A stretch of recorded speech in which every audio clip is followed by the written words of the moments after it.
Olá, vamos iniciar a aula de hoje falando sobre anelídeos. Meu nome é Tamiri, sou professora de Biologia e vamos iniciar a aula de hoje. Para dar, a gente vai tentar dar uma introdução sobre o que é anelídeos.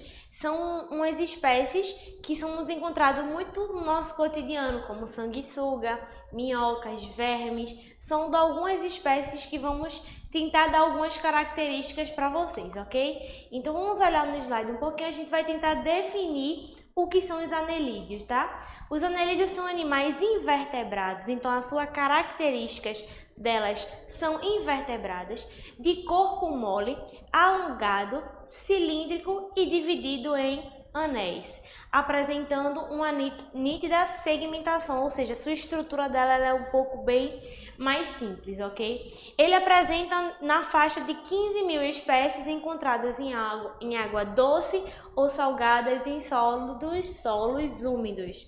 E aí as principais características são minhocas e sanguessuga. E aí quando a gente vai falar dos anelídeos, a gente vai tentar entender que na sua classe evolutiva, eles já estão saindo de ambientes marinhos e se aproximando das áreas terrestres, e aí é um processo evolutivo dos seres vivos, dos animais em si falando. Grande maioria se inicia-se dentro do ambiente marinho, e aí com o passar do tempo, com o processo evolutivo dessas espécies, vai habitando em ambientes terrestres com presença de água, ou seja, na presença da umidade daquela terra. E aí a gente vai ver agora também um pouquinho dessas características que estão presentes dentro dos anelídeos. A sua estrutura corporal, ele é composto por anéis. Esses anéis, elas são estruturas que dão características principais e a presença de celomas. Celomas é uma estrutura que existe geralmente em nematelmintes, que são outras espécies, como também eles apresentam uma cavidade que ela apresenta água dentro da sua estrutura corporal, estrutura que ela é muito específica, muito sensível, ok? Apresenta um sistema digestório completo, e quando a gente fala geralmente sistema digestório completo, onde existe a presença de boca e ânus, e o sistema circulatório e excretor é totalmente fechado. Por ela ser fechado, o sangue ele ocorre dentro dos vasos, ele ocorre dentro todo do seu corpo. E aí a gente vai agora tentar entender um pouquinho a classificação. Esse tipo de reino ele é classificado em 3 grandes grupos, que aí são oligoquetas, poliquetas ou aquetas, que ele tem uma característica semelhante na presença ou ausência de cerdas. E aí eu vou mostrar uma foto para vocês, que mais na frente vocês vão entender um pouquinho o que é cerdas.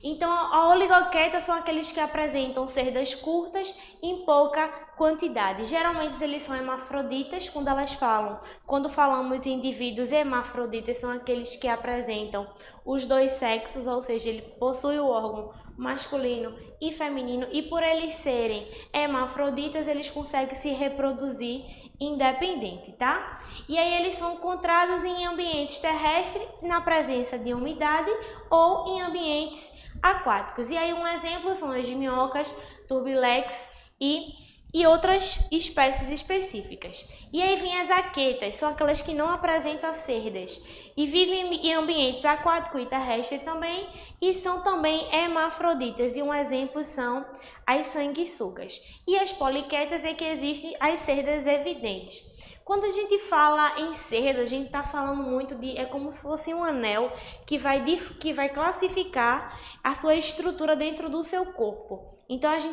gente consegue notar uma diferença entre a sanguessuga e a minhoca. São estruturas bem diferentes. A gente vê que a sanguessuga a gente não consegue visualizar essas cerdas.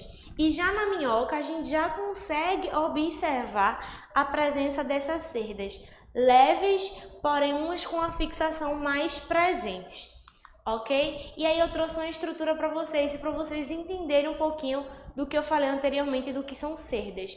Aí vocês estão vendo poliquetas, que são as cerdas, são tipos uns anéisinhos que ficam envoltórios dentro do animal. A oligoqueta e a endruno é aqueles que são mais que não apresentam bem de forma mais definidas. E aí, como eu falei, são tipos uns anéis, que uns são um pouco mais definidos, outros não são, e outros não apresenta.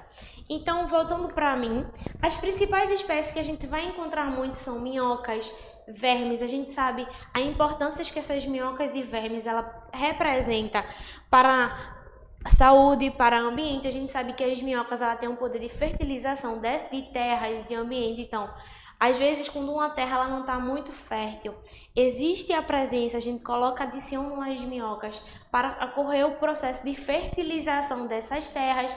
Existe o sanguessuga, que por muito tempo, quando o nosso corpo acaba o nosso sangue era coagulado, engrossava, e aí antigamente se usava-se o sanguessuga para fazer o processo de tirar essa coagulação no nosso corpo. Hoje em dia, com o avanço da medicina, graças a Deus não precisamos.